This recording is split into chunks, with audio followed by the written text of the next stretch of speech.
We begin in Myanmar, where security forces have killed more people taking part in the ongoing rallies against last month's coup. The military and police in the country have been intensifying their crackdown on protesters. Demonstrators defied a curfew and took to the streets on Friday in the city of Yangon. Police entered a house in the central district after the rally. This video footage shows officers kicking residents and beating them with sticks. The authorities detained 3 people. A crowd gathered later outside a police station and demanded the release of those detained. The security forces responded by opening fire. Local media outlets say 2 people were killed. Security forces repeatedly shot at protesters on Saturday in the cities of Mandalay and Bago. Eyewitnesses in Mandalay say snipers were shooting from the roofs of buildings. Media outlets say at least 10 people were killed in demonstrations across the country on Saturday. That number, combined with figures released by the United Nations on Thursday, brings the total number of deaths to at least 80. People in New Zealand have held a memorial service for victims of the 2019 mass shootings that occurred at 2 Christchurch mosques. Prime Minister Jacinda Ardern, bereaved family members and others attended the event on Saturday. That day, my heart broke into 1,000 pieces, just like the hearts of the 50 other families. Racism has no face, no space, no place. We are one human race. Participants observed a minute of silence after the names of the victims were read aloud. The Prime Minister then delivered a speech. We have to ask ourselves, what does it take to create a generation that is empathetic but strong? 51 people were killed when a gunman opened fire at the mosques. The shooter was sentenced to life in prison without parole last year. It was the first whole life term ever handed down by a court in New Zealand. Japan's defense minister has expressed concerns about a new law in China that allows the country's Coast Guard to use weapons. Kishi Nobuo took part in an international video conference on Saturday. The meeting was organized by a Canadian think tank. The minister spoke about China's new Coast Guard law. The legislation authorizes the country's Coast Guard to use weapons in waters Beijing considers to be under its jurisdiction. Kishi said the law does not specify areas where the order can be applied or how the authorization will be given. He said the legislation is problematic as it includes stipulations that are inconsistent with international law. The minister added Japan will never accept a situation wherein China's actions raise tensions in the East and South China Seas.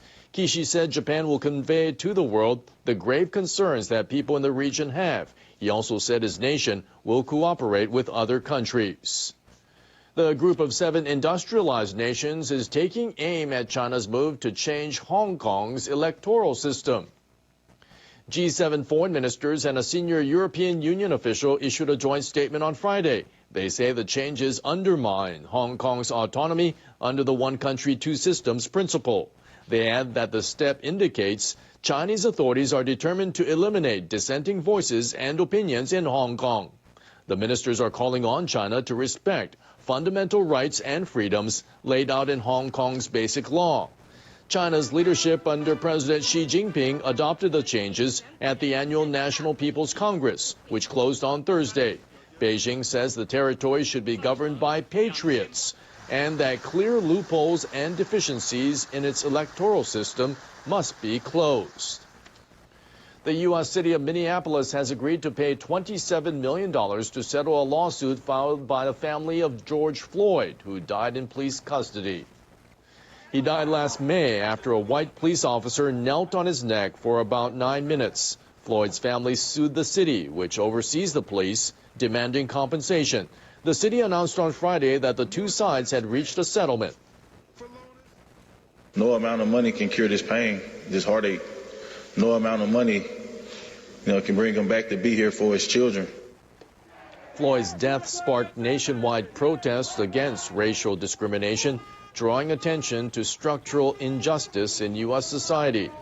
The police officer who knelt on Floyd's neck has since been fired. He faces murder and other criminal charges.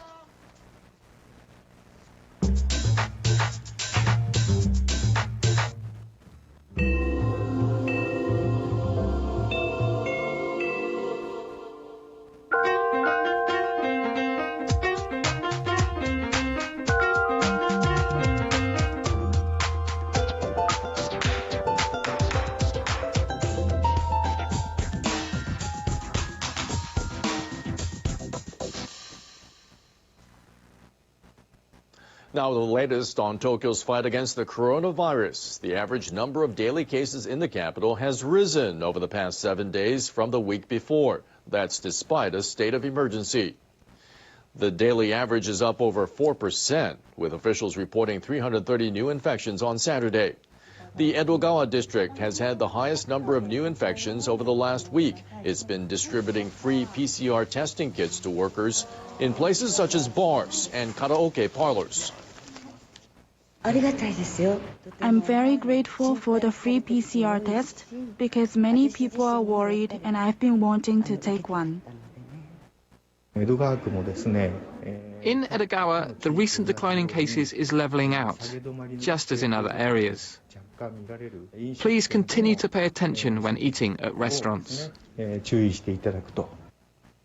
Meanwhile, the virus is continuing to cast its shadow over transport networks. The last train will be leaving earlier on many rail lines in both Tokyo and the western region of Kansai from Saturday.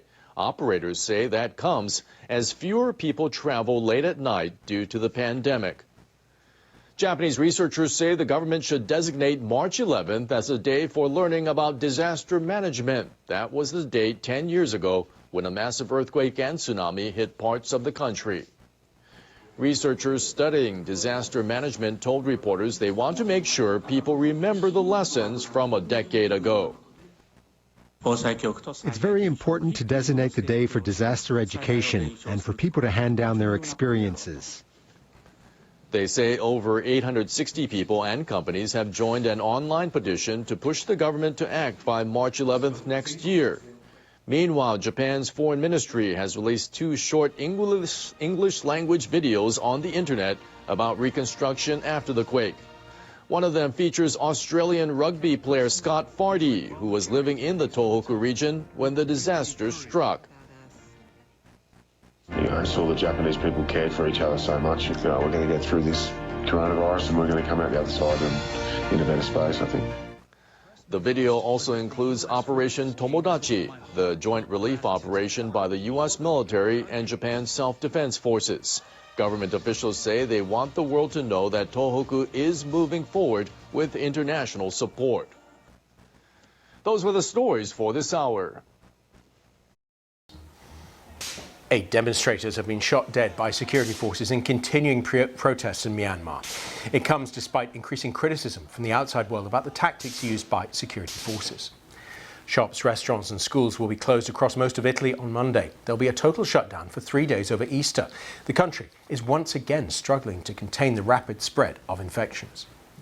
New York's Governor Andrew Cuomo says he will not resign following calls for him to step down after repeated allegations of sexual misconduct.